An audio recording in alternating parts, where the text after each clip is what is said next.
How to create a group chat on Snapchat. Welcome to another Gauging Gadgets Snapchat tutorial video. In this video, I'm going to show you how to create a group chat on Snapchat so that you can send messages to multiple people in the same chat on Snapchat.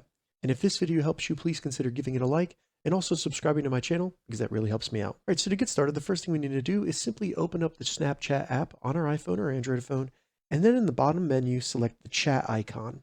Once we are in chat, simply select the blue new chat icon on the bottom right.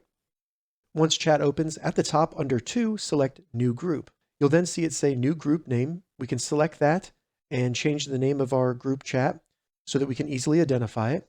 Then you just want to go down and add anyone that you want to include in your group. Once you've added everybody that you want to include in your group, simply select chat with group, and then it will create the group chat where you can start sending chats to that group.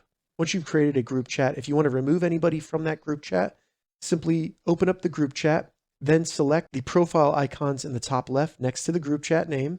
Then once that opens up under group members, find the group member you want to remove, long press them, and then select remove from group, and then confirm you do want to remove them from the group. Once you're done, hit the down arrow in the top left, and then you can start chatting in your new group. All right, so that's how you create a group chat on Snapchat. If you have any questions about this, leave a comment below. I'll get back to you as soon as I can. If you'd like to see more Snapchat tips and tutorials, check the links in the description. If this video helped you, give it a thumbs up, and please consider subscribing to my channel, Gauging Gadgets, for more gadget reviews and tech tutorials. Thank you so much for watching.